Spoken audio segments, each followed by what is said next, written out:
Kan izin share screen ya. Ya, siap. Bismillahirrahmanirrahim. Assalamualaikum warahmatullahi wabarakatuh. Waalaikumsalam. Alhamdulillahirabbil alamin wassalatu wassalamu ala asyrofil anbiya'i wal mursalin wa imamil muttaqin wa ala alihi wa ashabihi ajma'in. Allahumma inni a'udzubika an adilla aw udalla aw azila aw uzala aw adlima aw udlama aw ajala min alayya wa bisrah li sadri wa yassir li amri wa hlul 'uqdatam min lisani yafqahu qawli. Allahumma inni Allahumma innaka afuwwun tuhibbul afwa fa'fu anna. Allahumma innaka afuwwun karim tuhibbul afwa fa'fu anna. Allahumma inna nas'aluka ridhaka wal jannah wa na'udzubika min sakhatika wan nar. Baik, ikhwani wa akhwati, teman adina kita yang dirahmati Allah Subhanahu wa taala. Alhamdulillah di pagi jelang zuhur ya, kita dipertemukan kembali di kajian rutin kita bersama Adina Village. Semoga teman-teman semua diberikan keberkahan usianya, dilancarkan rezekinya, diberikan kesabaran dalam menghadapi masalah-masalah hidup, kemudian diberikan jalan keluar atas masalah, problem, ya, kemudian musibah yang kita hadapi di dunia ini. Dan semoga Allah Subhanahu wa taala selama 11 hari kebelakang kemarin menerima amal ibadah kita, baik ibadah saum, ya, qiyamul lail, tilawah, sedekah, dan lain sebagainya.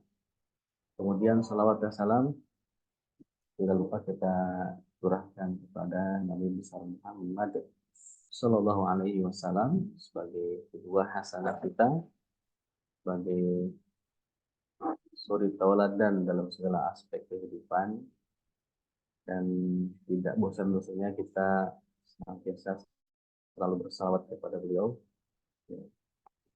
Dan semoga Allah mempertemukan kita dengan beliau di jannah insyaallah. Amin ya Allah. Teman-teman yang dirahmati Allah, di momen Ramadan kita kali ini aku ingin mengangkat satu tema yang sebenarnya mungkin ya sudah sering dibahas oleh eh, para pemateri yang lain ya, di kajian ataupun juga di pertemuan tahun-tahun yang sebelumnya, berkaitan dengan perkara-perkara yang bisa membatalkan pahala puasa. Puasanya tidak batal, tapi pahala puasanya tidak kita dapatkan. Bahkan hanya mengingatkan kembali apa yang mungkin pernah didapatkan, terutama khususnya buat fakir sendiri, ya, umumnya buat kita semua. Apa sajakah ya, perkara-perkara yang bisa jadi kita tidak sadar gitu ya, ternyata perkara itu bisa mengurangi pahala pahala puasa.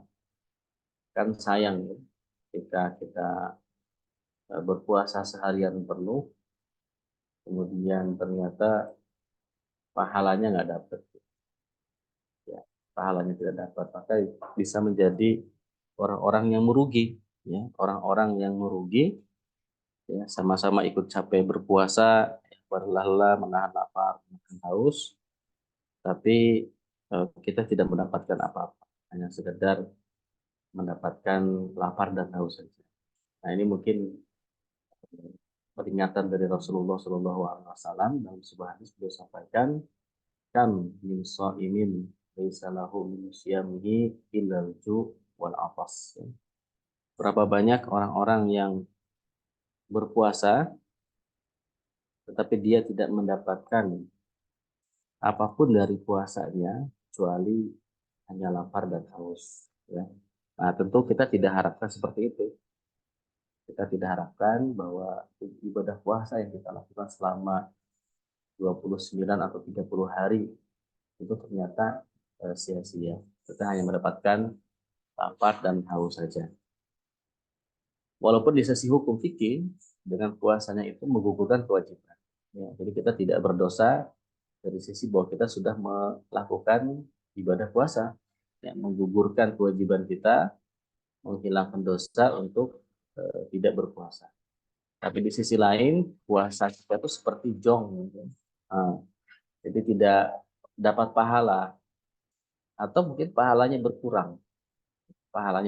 Jadi modelnya ada yang pahalanya berkurang, ada pahalanya tidak dapat sama sekali. Ya, nah tentu ini sangat disayangkan bagi kita. Ya. Apabila ini kita lakukan, khawatirnya sudah menjadi kebiasaan. Kalau sudah jadi kebiasaan, khawatirnya jadi karakter. Kan begitu ya. Sesuatu yang biasa kita lakukan, ya lama-lama jadi karakter. Nah, kalau sudah jadi karakter, itu biasanya susah dirubah. Ya kan, susah dirubah. Kalau orang itu misalkan biasa berbohong, ya, kepada siapapun dia suka berbohong, lama-lama dia menjadi karakter tanpa disadari, ketika dia berucap, bertindak, pasti diisi dengan kebohongan. Karena sudah jadi karakter, ya, sudah jadi tabiat. Nah, ini naudzubillah min dzalik, ya, sampai bisa seperti itu. Misalkan seperti tabiatnya orang Yahudi, dan sama orang Yahudi tabiatnya ya berbohong, ya, berbohong, menyelisihi perjanjian itu udah tabiatnya mereka, tidak aneh lagi berarti. Bagi kita tidak hanya Muslim, tapi bagi umat manusia seluruh dunia sudah tidak aneh dengan sikap orang Yahudi yang suka menyalahi janjinya, gitu ya. Bukti konkret di tanah Gaza, teman-teman saudara kita di sana itu kan sedang dalam konteks perjanjian gencatan senjata, tapi mereka tetap saja menyerang. Mereka meminta, ya, penduduk Gaza untuk pindah dari utara ke Rafah, ya, dan dijamin keselamatan mereka. Ternyata di Rafah dibom juga, ditembakin juga ketika antri atau berkumpul mengambil bantuan. Nah, itulah tabiat. Nah, kita khawatir kalau ini kita tidak ingatkan, ya, terutama di bulan Ramadan ini menjadi tabiat. Nah, di Ramadan inilah saatnya apabila nanti ada perkara yang mungkin kita biasa lakukan, ya, kita coba hilangkan, ya. Mumpung mumpung suasana atau kondisinya mendukung. Seperti yang disampaikan di pekan lalu bahwa pintu surganya dibuka lebar-lebar, pintu neraka ditutup rapat-rapat, setan dari golongan jin diikat, ya. Kemudian kita diminta puasa. Nah, ini kan peluang besar bagi kita untuk bisa meninggalkan kebiasaan-kebiasaan buruk yang bisa membuat karakter atau mungkin karakter-karakter yang buruk, ya. Sehingga selepas Ramadan kita memiliki kebiasaan yang baru, memiliki karakter yang baru. Gitu. Baik. Nah, perkara apa sajakah? Ada beberapa hadis yang menyebutkan perkara-perkara tersebut. Jadi antaranya ini hadis yang menyebutkan ada lima perkara yang menjadi pembatal pahala puasa. Diriwayatkan oleh hadis riwayat Ad-Dailami, kemudian hadis riwayat Ahmad dan juga Ibnu Majah. Jadi hadisnya disebutkan khamsun yuftirnas shaima wa yunkidnal wudu'a al-kadhibu wal ghibatu wan namimatu wan nadhuru bisyahwatin wal yaminul kadhibah. Khamsun, ada lima perkara yuftirna yang akan membatalkan as-shaima puasa, yukidna, ya, dan juga membatalkan al-wudu'a wudu. Apa itu? Yang pertama al-kadzibu, dusta, wal ghibatu, ghibah, membicarakan orang lain, wan namimatu, mengadu domba, wan nadhuru bisyahwatin, melihat dengan syahwat, wal yaminul kadzibah, dan sumpah palsu. Nah, kalau kita lihat hadis ini, khamsun, ada lima perkara yuftirna. Makna yuftirna di sini adalah membatalkan puasa. Yuftirna so'ima, bukan membatalkan puasanya, tetapi yuftirna so'ima, membatalkan puasa, pahala puasa. Ya, bukan membatalkan puasa. Ya. Dan juga membatalkan atau menegasikan al-wudu wudu. Bukan wudunya yang batal, tapi pahala wudunya tidak dapat. Ya, apa itu? Yang pertama al-kadhib, dusta, ya. Dusta itu berbohong.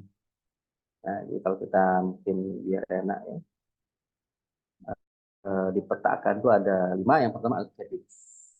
Dan kadhib ini dalam hadis lain disebutkan sebagai awal mula kerusakan, awal mula kemaksiatan selanjutnya. Ya, dalam sebuah hadis disebutkan iyyakum wal kadhib, innal kadhiba yahdi ilal fujur wa innal fujura yahdi ilan nar. Wa iyyakum wal kadhib, jauhilah oleh kalian dusta, ya. Fa innal kadhiba, karena dusta itu yahdi ilal fujur. Dusta itu mengarahkan atau menunjukkan kepada al fujur.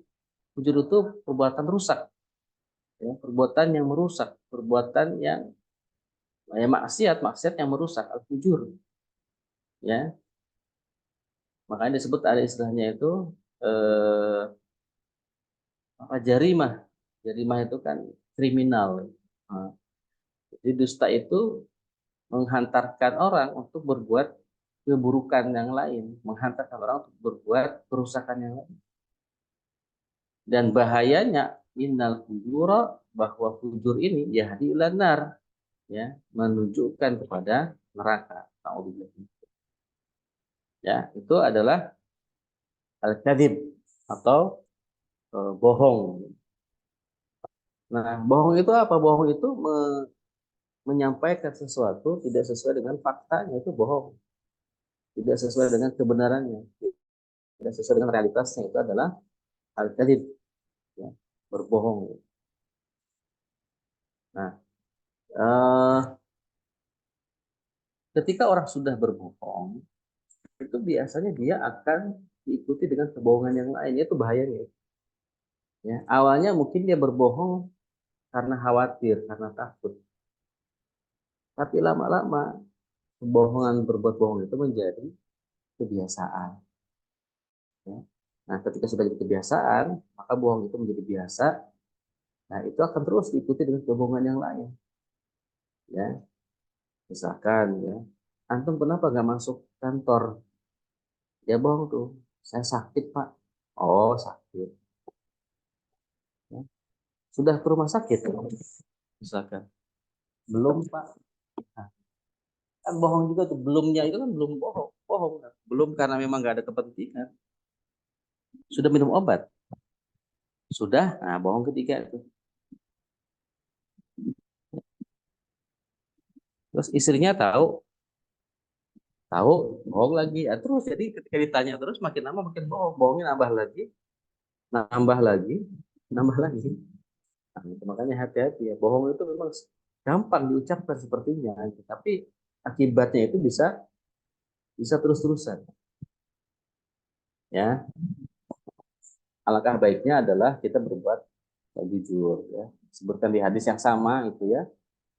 Eh, Alaikum bisidqi, hendaklah kalian jujur ya. Fa inna sidqa yahdi ilal bir, ya. Bahwa jujur itu menghantarkan kepada kebaikan, ya. Fa innal birra yahdi ilal jannah, dan orang yang penuh kebaikan itu menghantarkan kepada surga. Nah, itu. Makanya antara dusta dengan jujur itu satu hal yang berlawanan. Yang satu menghantarkan kepada surga, sidq, yang kedua itu menghantarkan kepada dosa atau mengatakan kepada neraka, yaitu al-kadzib, ya. Baik, ini yang pertama ya. Jadi al-kadzib itu hati-hati ya. Bohong itu bisa membatalkan pahala pahala puasa. Kemudian yang kedua ada al-ghibatu wal ghibatu. Ghibah. Ghibah itu apa? Ghibah itu membicarakan orang lain. Apanya yang dibicarakan? Ya apapun saja, baik yang disenangi ataupun yang tidak, terutama yang tidak disenangi. Membicarakan keburukan orang lain, membicarakan aib orang lain. Nah, itu apa namanya? Gibah. Ya. Biasanya walaupun Anda juga nggak setuju ya, ibu-ibu katanya sering gibah, ya nggak juga ya. Ibu seperti apa dulu? Nah, ibu-ibu yang mungkin sering nongkrong ya, ketika ngabuburit gitu, nah, bisa saja ya, kalau nongkrongnya di pinggir jalan, nongkrongnya di rumah seseorang gitu ya. Nah, makanya nongkrongnya mending di masjid, tapi baca Quran ya, jangan ngobrol di masjid, tapi malah ngobrol. Lama-lama nanti gibah, ya, membicarakan hal-hal yang semestinya tidak perlu dibicarakan. Bahkan yang lebih parah lagi, ini apa namanya, harus jadi perhatian ya.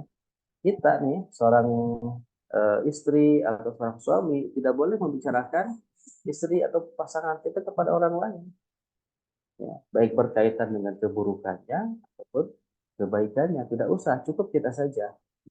Nah, jadi jangan menjadi orang-orang yang berkata membuat orang itu iri, ya, atau apalagi misalkan kalau keburukan, naudzubillah min dzalik, ya, urusan pribadi diobrolin ke orang lain, itu nggak boleh. Ya, misalnya suka ada ibu-ibu ya, tahu nggak laki aku tuh gini gini gini gini, laki kamu gimana? Ah, itu nggak boleh ya. Itu namanya membongkar aib diri sendiri. Khawatir nanti masuk dalam kategori al-mujaharoh. Ya. Al-mujaharoh itu apa? Al-mujaharoh itu adalah orang yang membongkar, orang yang menampakkan kemaksiatan yang ada pada diri mereka sendiri. Ya. Padahal Allah itu sudah menutup aibnya, ya, tapi dia malah membongkar aib diri sendiri. Itu tidak diperkenankan, tidak boleh, dan hukumnya bisa apa namanya, haram, ya, haram bagi dirinya. Nah, ya, al-ghibah itu tidak boleh. Nah, lalu apa yang ketiga, yang berikutnya adalah wan namimatu. Namimah itu mengadu domba, atau bahasa lainnya al-qattat. Qattat. Ada hadis lain, la yadkhulul jannata qat, ya. Qattat, ya. Qattat itu yani an-namam. An-namam itu an-namimah. Jadi tidak akan masuk surga orang yang qattatun atau namamun, orang-orang yang suka mengadu domba. Nah, jadi orang-orang yang suka mengadu domba, ya, tidak akan dimasukkan ke surganya Allah. Itu menunjukkan bahwa dosanya cukup besar yang menyebabkan orang tidak masuk surga. Nah, namimah ini kadang ya, ini mau belum jalik ya, dilakukan dengan teman, mungkin ngeprank istilahnya ya, ngeprank gitu, mungkin niatnya bercanda, tapi bercandanya itu menyebabkan dosa. Boleh kita bercanda dengan teman, ya, dengan saudara, tapi hati-hati ya, bercandanya jangan sampai kemudian menghantarkan kepada dosa. Ya.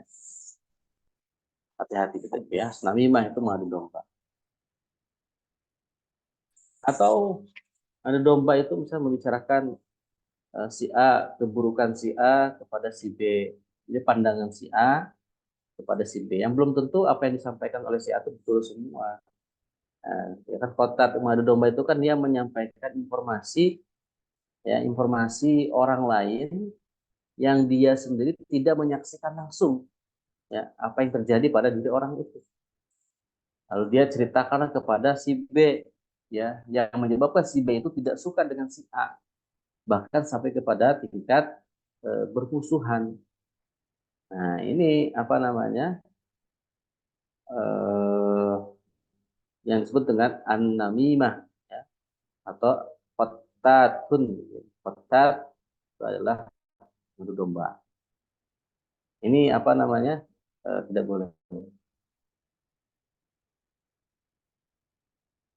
Nah, hadis-hadis tentang qattat sebenarnya apa, eh, biasanya diarahkan kepada orang-orang munafik gitu. Makanya hati-hati gitu ya. Kita jangan sampai kemudian memiliki sifat-sifat orang munafik. Nah, sifat orang munafik itu kan diantaranya adalah suka mengadu domba.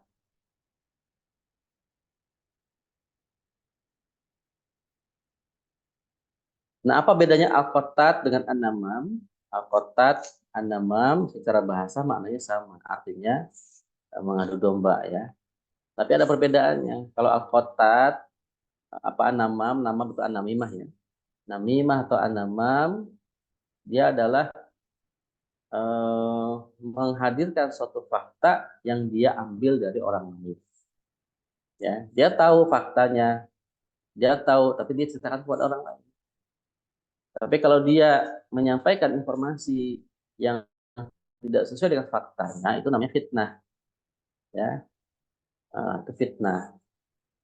Tapi kalau menyampaikan apa yang ada pada orang lain, pada si A misalkan, dia ceritakan kepada si B, itu namanya namim. Apa namanya? Namam. Ya, yang menyebabkan si B itu tidak suka dengan si A. Karena memang menyampaikan apa yang disampaikan oleh si A tadi. Betul-betul dia si A mengatakan benci, tidak suka, dia sampaikan. Jadi kayak perantara berita gitu. Nah, ini khawatir kan bisa terjadi adu domba, apalagi dengan dramatisasi. Nah, maka baiknya ya jika ada yang seperti itu, kita menyampaikan kebaikan si A saja ya kepada si B dan menyampaikan kebaikan si B kepada si A. Yang akhirnya kemudian bisa islah di antara keduanya. Jadi kalau bisa kita menjadi pendamai, juru damai di antara dua orang yang berselisih, bukan malah memanas-manasi sehingga terjadi permusuhan. Gitu ya. Nah, kalau kotat itu tadi dia mendengar informasi tapi dia belum melihat informasi itu. Jadi kilawakola katanya ya. Nah, jadi kayak gibah gitu ya. Nah, tapi menyebabkan dua orang ya dari yang digibahi itu sama dia berantem, bermusuhan. Nah, itu. Nah, jadi memang tiga kata ini mirip-mirip gibah, namam, sama kota.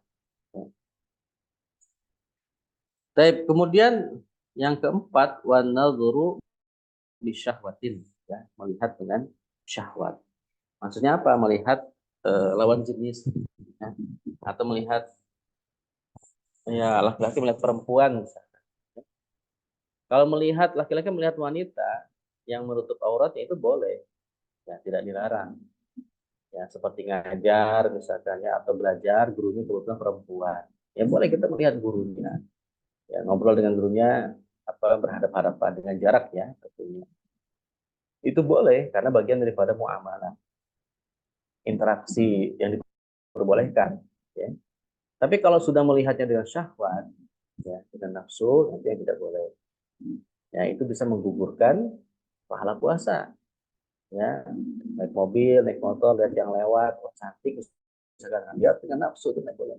Tapi kalau lihat saja biasa gitu ya biasa saja itu tidak akan menggugurkan pahala puasa. Tapi kalau sudah melihat dengan syahwat, ya dengan ada rasa bergemuruh dalam hati atau dalam pikiran, maka itu bisa menyebabkan pembatal puasa. Ya, harusnya orang yang berpuasa itu teralihkan sebenarnya. Kalau puasanya benar, itu teralihkan itu berizah naunya itu. Naluri terhadap lawan jenis itu teralihkan kepada ibadah harusnya.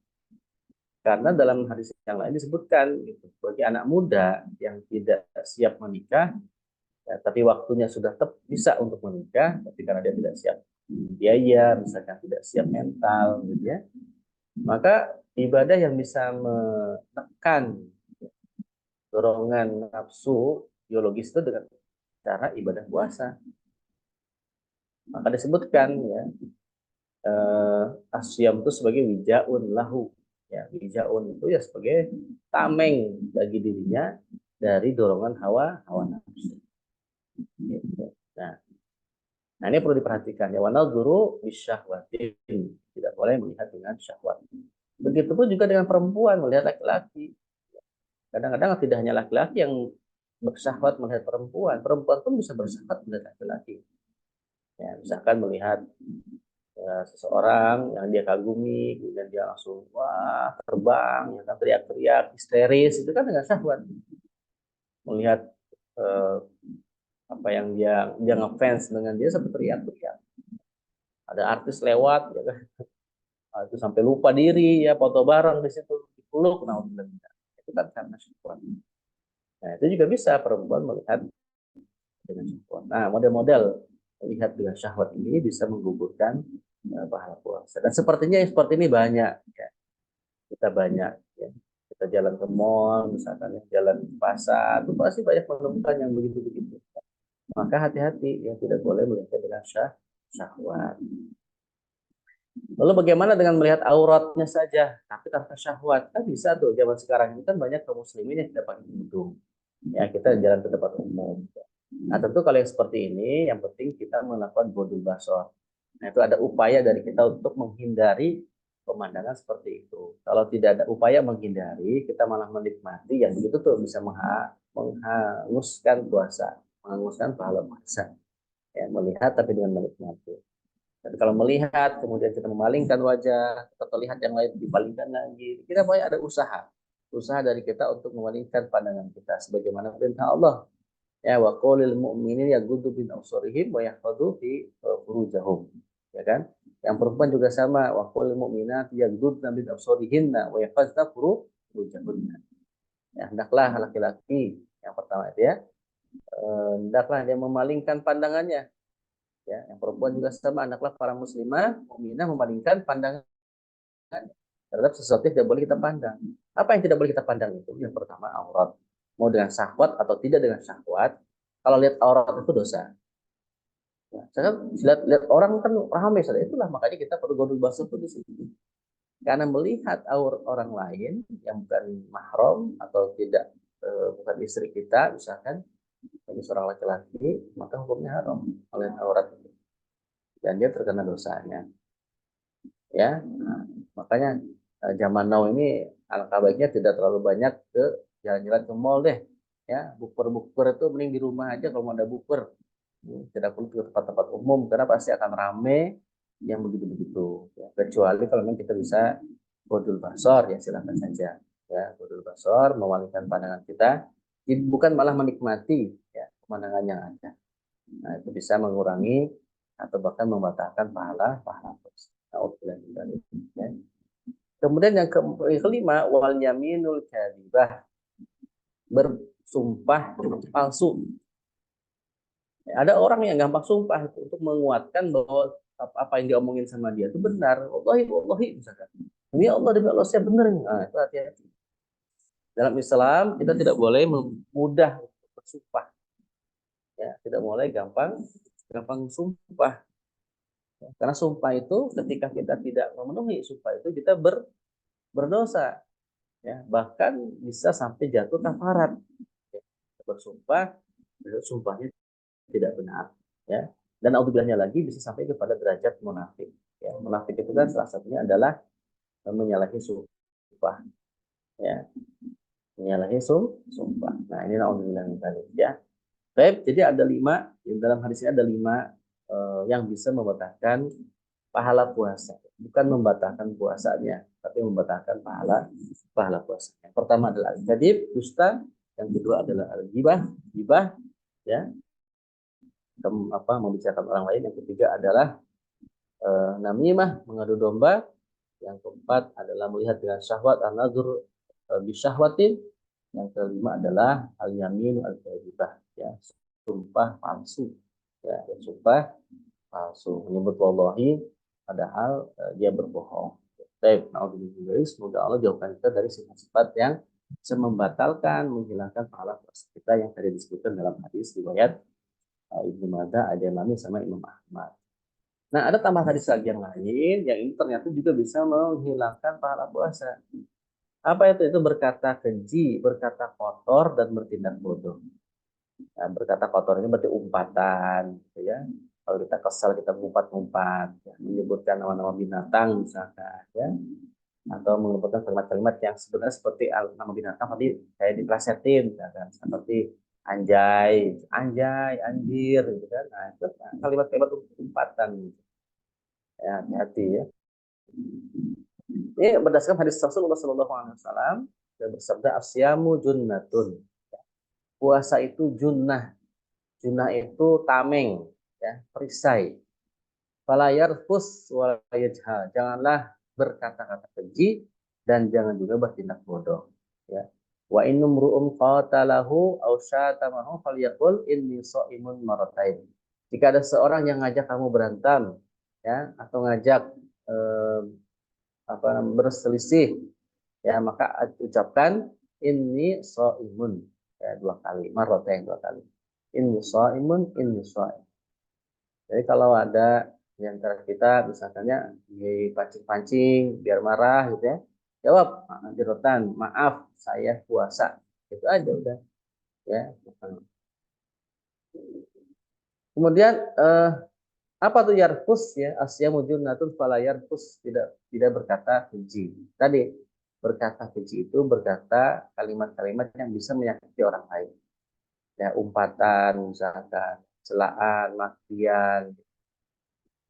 Nah, ini apa namanya? Tidak termasuk diterima pahala puasanya. Sebut dengan ajus. Ya.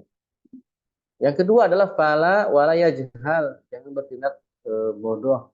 Ya. Bertindak bodoh itu menjalankan sesuatu tidak dengan kapasitas ilmunya. Ya, ilmunya kemana, dia ngajarnya apa. Misalkan begitu. Atau dia bertindak ceroboh, gitu ya. Bertindak ceroboh yang menyebabkan orang lain tidak suka dengan dirinya. Nah ini bertindak bodoh wala yajhal. Nah ini dua tambahan yang lain berkaitan dengan hal yang bisa membatalkan pahala puasa. Nah, ada hadis lagi yang lain, saya belum sempat dikutip di sini. Itu hadis ada di kitab ya Al-Jami' Ahkam Siyam. Apa katanya ini nih? Hadis riwayat Ibnu Khuzaimah, Ibnu Hibban. Laisa siyamu minal akli wasyurbi, innama siyamu minal lagwi wal rafasi. Fa in sabaka ahadun au jahila alaika faqul inni shaimun, inni shaimun. Jadi puasa itu bukan hanya meninggalkan makan dan minum. Laisa siyamu minal akli wasyurbi, ya. Innama akan tetapi asyamu puasa itu apa? Meninggalkan minal lagwi, hal-hal yang lagau, yang sia-sia. Ya. Makanya sayang sekali kalau kita diberi kesempatan oleh Allah bertemu dengan bulan Ramadan, kemudian amalan kita sia-sia. Maksudnya tidak ada, memang halal, tidak haram amalan, tapi tidak membawa pahala. Yang ngabuburit sambil main game, kan sayang, mending baca Quran, tilawah, baca buku, ikut dengerin kajian gitu loh. Kan dapat pahala, dapat ilmu. Sayang ini. Momen Ramadan itu momen yang tiap tiap detik itu berpahala semua. Kalau tiap detiknya kita tidak manfaatkan sebaik mungkin, kita khawatir di ujungnya nanti kita nggak dapat apa-apa. Sayang. Atau dapatnya minimalis gitu, bukan maksimalis. Makanya wajar banyak orang kenapa ketika Ramadan dia semangat ibadah, beres Ramadan balik lagi ke posisi awal. Semangat lagi ibadahnya, baca Qurannya juga nggak semangat, malah makin kendor. Jangan-jangan dia tidak berhasil puasa. Tanda-tanda orang yang berhasil puasa itu adalah dia akan senantiasa bersemangat berbuat kebaikan dan Allah tambah kebaikan itu dengan perbuatan kebaikan. Nah, ciri-ciri orang yang gagal puasanya itu adalah ketika beres puasa, ya dia malah suka berbuat maksiat dan Allah perkuat dengan maksiat yang lain. Artinya Allah bikin betah dia berbuat maksiat. Allah tidak. Ya, kita lebih memilih dibuat betah berbuat amal baik daripada dibuat betah untuk amal yang tidak baik. Gitu. Makanya kita harus betul-betul ini konsentrasi, ya, fokus, yang menambah pahala-pahala ibadah di bulan Ramadan ini. Jangan sampai lewat. Bahkan diamnya kita itu isi dengan zikir. Subhanallah, alhamdulillah, wala ilaha illallah. Bahkan itu, daripada bengong gitu ya, isi dengan zikir. Ya. Kemudian sambil kerja, sambil berzikir di hatinya itu bisa. Bahkan kerja pun kalau kita niatkan karena Allah, memenuhi kewajiban kita menafkahi keluarga, itu jadi pahala juga di bulan Ramadan. Insyaallah. Gitu. Jadi jangan hanya sekedar kerja itu mencari materi. Memang betul itu ada kuah madiyahnya, ada motivasi materi. Tapi ditambahlah dengan al-quwah ar-ruhiyah. Ada motivasi ruhiyah, dorongan bahwa ini kewajiban aku sebagai laki-laki, misalkan menafkahi keluarga. Maka dia bekerja dengan cara yang halal. Insya Allah jadi pahala itu. Nah, insya Allah jadi pahala. Ya. Kemudian minal lagwi warrafasi, rafasi itu tadi mencaci maki, ya. Fa in sabaka ahadun, jika kamu dicaci maki, ya, au jahila atau dibodoh-bodohi, gitu ya. Faqul inni shaimun inni shaim. Jangan dibalas, ya. Cukup katakan saya sedang berpuasa. Saya sedang berpuasa. Gak usah marah. Nah ini dengan kita menjawab seperti itu, dia malu sendiri. Inni shaimun inni shaim.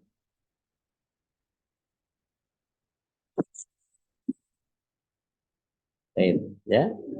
Hadis lain juga disebutkan malam yada al-khana wal kadiba fala hajata lillahi ayyada atau amahu wa syarabahu. Ya, dari Anas bin Malik radhiyallahu anhu, beliau berkata bahwa Rasulullah SAW pernah bersabda, malam yada, barang siapa yang tidak meninggalkan al-khana. Al-khana yang ini maknanya sama dengan ar-rafas, ya. Meninggalkan perkataan yang buruk atau keji, wal kadiba dan juga dusta, fala hajata lillahi. Maka Allah tidak butuh an yada atau amahu wasyarabuhu. Tidak butuh ibadah, tidak makan dan tidak minumnya. Maksudnya ya tidak ibadah puasa. Tidak, Allah tidak butuh puasa kalian. Kalau kalian masih berkata yang buruk, ya, bahkan suka bohong. Ya, naudzubillah ini ya. Coba bayangin. Allah tidak butuh coba disebutkan seperti itu. Karena sebenarnya ibadah kita ini kembali kepada diri kita sendiri. Ya. Allah Maha Kuasa, Allah Maha Besar, tidak butuh pahala kita, tapi yang butuh kita. Kita yang butuh. Tapi seolah-olah Allah yang butuh gitu. Ya kan? Karena memang ini menunjukkan kepada kita bahwa Allah itu perhatian dengan kita sebagai umat. Nah, Ibnu Hadar itu memaknai ayat ini, ya, bahwa perawi dalam hadisnya adalah perawi orang yang sikoh. Berarti memang hadisnya bisa dikatakan hadis sahih.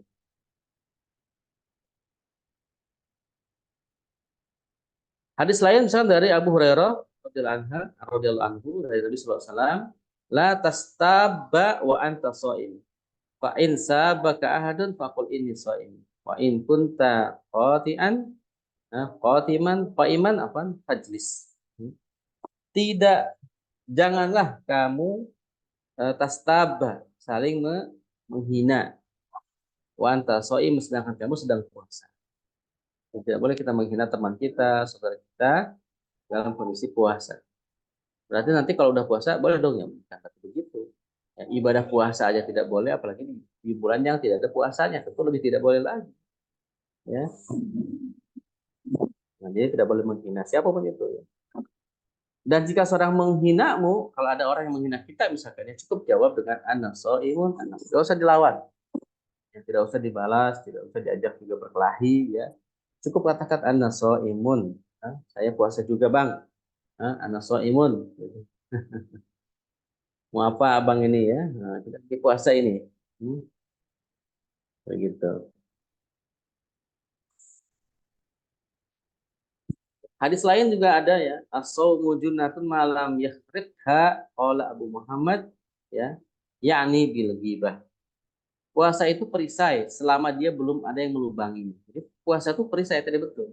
Selama belum ada yang melubangi puasa. Lalu ditanya sama Abu Muhammad, ya, apa yang bisa melubangi puasa itu? Jawabannya ada al-ghibah. Nah, kan ghibah lagi, ya. Jadi yang bisa belum melubangi tameng yang kita siapkan, kan tameng itu digunakan untuk melawan hawa nafsu, menjadi pencegah kita untuk berbuat maksiat. Sebagai diberikanlah tameng dengan puasa. Nah, tapi tameng ini kalau dibocorin kan berarti tembus juga itu nanti dosanya. Ya.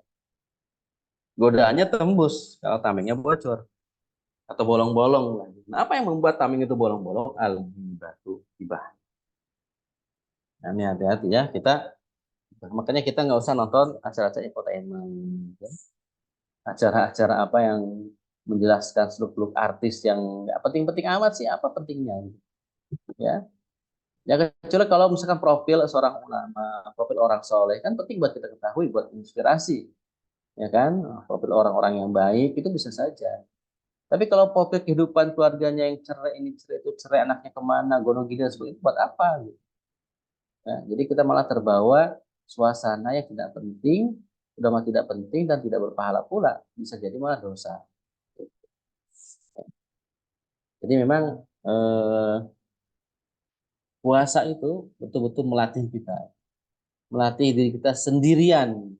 Kenapa? Karena puasa itu kan hanya Allah yang membalas. Tidak ada gambaran balasan berapa puasa berapa kali lipat, ya, berapa kali 10 kali atau 100 kali kebaikannya tidak ada. Ya, bahwa Allah yang membalasnya langsung. Ya, jadi puasa itu milik milik Allah. Wa ana azibihi kata dan akulah yang akan membalasnya.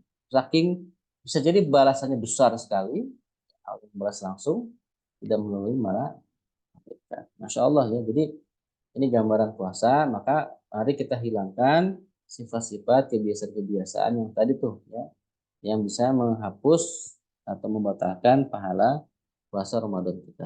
Ya, naudzubillah min dzalik. Kalau misalkan pahala kita hilang ya.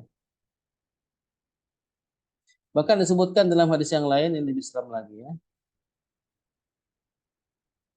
Man soma min dhalli ya'kulul huma annas. Barang siapa yang apa tidak ada puasa masoma, tidak ada puasa min uh, dhilli bagi orang-orang yang memakan daging-daging manusia. Nah, ada nggak orang yang bisa makan daging manusia? Ada. Orang yang suka memakan daging manusia itu disebut dengan orang-orang yang gibah tadi, ya. Membicarakan orang lain, saudara kita sendiri itu namanya memakan bangkai saudara kita sendiri. Jadi ibaratnya seperti itu. Nah, ya.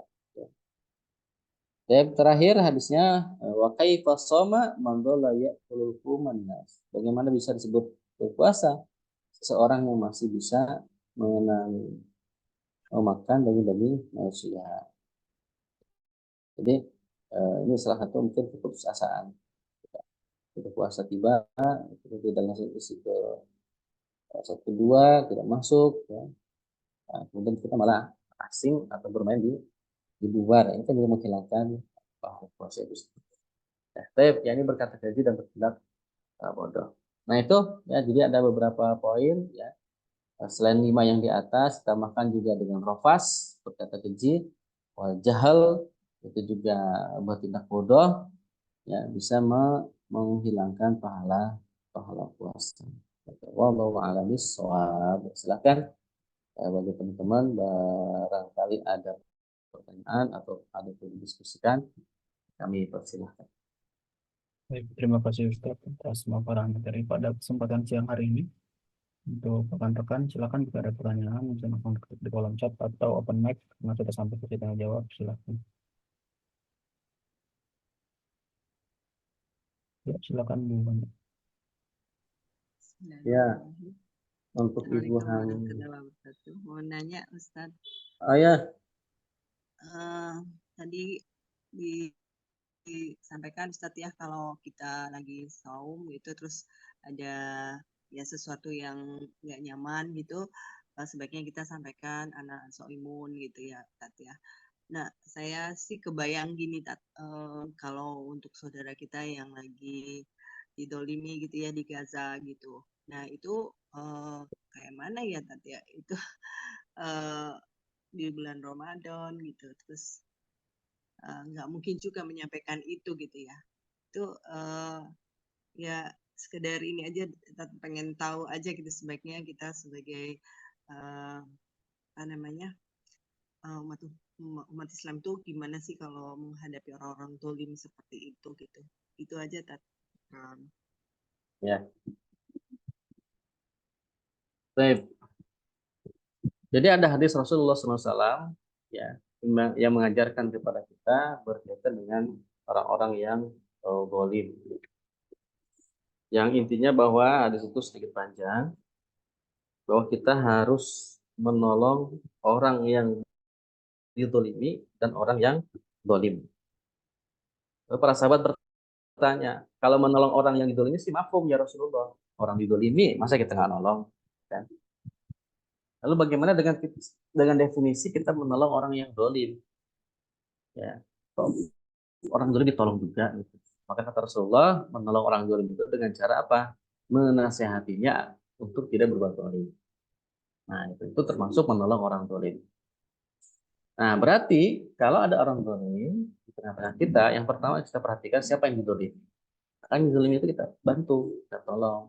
ya bisa dengan menguatkan, bisa dengan kita dekati, ya bisa dengan dikasih motivasi, atau mungkin kita memenuhi kebutuhan dia, ya, atau bahkan kita melawan ya, kezaliman orang zalim itu agar tidak mendolimi orang si yang didolimi ini dengan sekuat tenaga kita. Ya, ini seperti kisah yang kemudian dibanggakan Rasulullah SAW, seorang Muslim, pemuda Muslim yang menolong wanita Muslimah yang didolimi oleh orang-orang Yahudi. Nah, itu kan apa namanya, wanita Muslimah itu kan di Bani Qainuqa ya, ketika sedang mau menukarkan perhiasannya, kerudungnya diikat sampai copot, dihinakan, dizolimi sama orang Yahudi, langsung dilawan sama pemuda itu sampai kemudian si pemuda tadi dikeroyok dan wafat. Nah, berarti kan dia sedang melawan kezaliman. Nah, itu bisa. Jadi untuk yang dizolimi kita harus tolong, kita bantu dia sekuat semampu kita. Ya. Lalu terhadap orang yang zolimnya gimana? Nah, orang yang zolim kita juga harus tolong dia dengan cara bagaimana? Nasihati dia, ya, ya, bisa dengan mendatangi orangnya, diskusi, belajar nasihati, buat zolim tidak boleh dan sebagainya gitu ya. Atau kalau kezolimannya itu sudah luas karena dia penguasa misalkan ya, penguasa atau para pejabat yang sudah memiliki kebijakan, kita bisa menyampaikan kezaliman yang dilakukan kepada umat, itu boleh. Untuk apa? Agar orang lain, umat tidak mendapatkan kezaliman yang serupa dari orang yang berbuat zalim ini. Ya, misalkan ada orang kaya raya, dia suka berbuat zalim di kampung itu, ya. Kemudian datanglah orang yang bertamu ke kampung itu, ingin bekerja sama dengan orang zalim ini. Kita sampaikan aja, hati-hati Pak, orang ini zalim. Ya, orang ini culas misalkan. Sudah banyak orang yang tertipu oleh dia, terzolimi oleh dia, maka janganlah Anda bekerja sama dengan dia. Nah, bisa begitu, itu boleh. Itu kita ingin menyelamatkan orang yang, ya, jadi selain kita menasehati, ya, juga kita membongkar kezaliman orang yang zalim ini kepada umat. Kalau memang kezaliman itu sudah merajalela, kezalimannya sudah sampai tingkat bahwa ini akan membawa kerusakan buat orang. Ya, tapi kalau kezalimannya baru sebatas 1-2 orang, kita datangi orangnya yang zalim tadi, kita nasihati, kita selamatkan dia. Ya, dengan nasihat atau apalah yang lainnya, itu termasuk sikap kita terhadap orang yang zalim, gitu ya. Nah, maksudnya dalam tarapan kezaliman ini belum sampai meluas, bisa kita datangi ya, apa indikasi, apalagi yang zalim itu misalkan sama muslim ya. Nah, ini kan harus mendepankan cara-cara yang berkesan yang didakwahi beliau. Tapi kalau memang sudah tidak bisa dinasihatin, yang penting tugas kita sudah kita lakukan ya, menyatakan kebenaran, menyampaikan nasihat. Kalau dia tetap zalim, nanti tinggal kita sampaikan kepada orang lain, khawatir atau untuk mencegah kalau zalimannya meluas dari apa yang dia lakukan seperti itu. Ya, banyak hal ya. Zalim itu artinya kan tidak adil. Zalim itu lawan katanya adil. Jadi kalau dibilang zalim berarti maksudnya tidak adil. Yang namanya tidak adil itu berarti tidak menempatkan sesuatu pada proporsinya. Ya, tidak menempatkan sesuatu pada proporsinya tepat waktu. Yang disebut dengan zalim. Ya. Itu kira-kira Allah alam. Baik, terima kasih Ustaz atas jawaban dari pertanyaan yang diberikan. Ini ada satu lagi pertanyaan dari Mbak Evi. Ustaz mau bertanya, untuk ibu hamil dan ibu menyusui ada privilege dibolehkan tidak berpuasa, mungkin rukhsah ya, bahkan dianjurkan tidak berpuasa. Nah, semisal selama hamil dan sambil menyusui sekarang ini tetap kuat sudah puasa, tapi jika sesekali menggunakan rukhsah tersebut, bagaimana hukumnya? Ya, rukhsah itu adalah hadiah yang Allah berikan pada orang-orang tertentu, ya, bukan kepada semua orang-orang tertentu. Misalkan untuk orang yang sedang safar itu bisa mendapatkan rukhsah tidak berpuasa, tidak dosa. Kemudian orang ibu hamil, ibu menyusui itu boleh tidak berpuasa dan tidak dosa. Kemudian dan lain sebagainya lah, itu namanya rukhsah. Rukhsah itu berarti kan betul privilege namanya, hadiah ya, yang diberikan Allah kepada hambanya. Nah, sikap kita menghadapi rukso, posisi rukso itu tidak membuat ya ibadah yang kita lakukan itu lebih baik dibandingkan yang lain. Misalkan safar, kita boleh jamak qashar. Nah, jamak qashar ini tidak membuat jamak qashar itu lebih baik daripada sholat normal. Begitupun sebaliknya, sholat normal itu tidak lebih baik daripada jamak qashar. Tidak, posisinya sama. Ini posisinya sama. Rukso itu ya kita gunakan, ya monggo, tidak digunakan juga tidak apa-apa karena posisinya sama. Tidak membuat lebih baik si perbuatan A menjadi atau daripada perbuatan si B. Ya, jadi begitupun juga preferensi atau rukso untuk ibu hamil itu diserahkan kepada si ibu hamil sendiri. Kalau dia kuat, misalkan dia boleh berpuasa, silakan. Kalaupun misalkan nanti tidak kuat, tidak puasa juga tidak apa-apa. Ini kelebihan, silakan saja rukso. Berarti boleh nggak sesekali puasa, sekali tidak puasa? Silakan, tidak apa-apa. Karena ini rukso. Ya, artinya tidak ada hal spesial dalam pengertian pahalanya lebih banyak atau lebih sedikit daripada puasa atau tidak puasa, sama-sama berpahala. Ya, ketika dia berpuasa dapat pahala puasanya, ketika dia mengambil rukso untuk tidak berpuasa juga dapat pahala ruksonya. Ini boleh-boleh saja. Nah, misalnya hari ini saya kuat puasa, niat malamnya puasa. Selama dia melakukan syarat dan rukunnya sah, ya kan? Dia kemudian bisa berbuka. Ya, besok ternyata nggak kuat, ya, karena bayinya ternyata lahap misalkan, menyusuinya sampai lemes, kemudian tidak puasa, ya tidak apa-apa, karena ada rukso. Gitu. Ya. Nah, makanya asal diingat saja konsekuensi dari masing-masing amal. Ketika dia berpuasa tidak perlu mengkodok, ya kan? Tapi ketika dia mengambil rukso, nah siap-siap mengkodok di bulan berikutnya atau di waktu lain sejumlah dengan hari yang dia tinggalkan. Ya, boleh silakan untuk yang ibu hamil atau menyusui, dia sekali mengambil rukso, sekali tidak. Nah, perlu diperhatikan juga ketika mengambil rukso itu lihat kondisi bayi, kondisi kesehatan si ibunya, gitu ya. Jangan sampai kemudian memaksakan karena khawatir tidak mau dia mengkodok misalnya, tidak mau kodok misalnya di bulan nanti waktu lain dia maksain puasa, padahal ASI-nya kurang misalnya, kemudian kondisi kesehatan tidak bagus, tidak kuat, memaksakan tidak boleh. Justru dia harusnya menggunakan rukso itu sebagai hadiah dari Allah Subhanahu wa Ta'ala.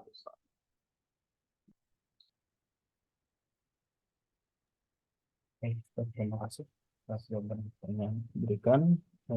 Terus tadi masih ada dari Mbak Evi ya. Terus menggantinya itu di kodok apa di video juga Ustaz, untuk yang memakai rusuh tadi? Di kodok ya, Oh di iya. kodok. Di kodok saja. Ini memang ikhtilaf ya, ikhtilaf di kalangan ulama. Ada yang mengatakan kodok plus fidyah, tapi Al-Fakir mengambil pendapat di kodok, cukup di kodok saja. Ya, baik. Terima kasih banyak atas jawaban yang diberikan. Ya, alhamdulillah kita sudah sampai di penghujung kajian pada kesempatan siang hari ini.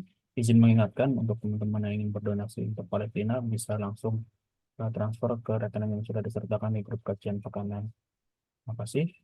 Marilah kita tutup kajian pada siang hari ini dengan sama-sama baca alhamdulillah. Alhamdulillahirrabbilalamin. Dan baca doa kafaratul majelis. Subhanakallahumma bihamdika asyhadu an la ilaha illa anta astaghfiruka wa atubu ilaik. Semoga kita bisa terlindung ya dari perbuatan-perbuatan yang bisa mengurangi bahkan menghilangkan amalan puasa. Amin amin ya rabbal alamin. Terima kasih. Assalamualaikum warahmatullahi wabarakatuh. Waalaikumsalam.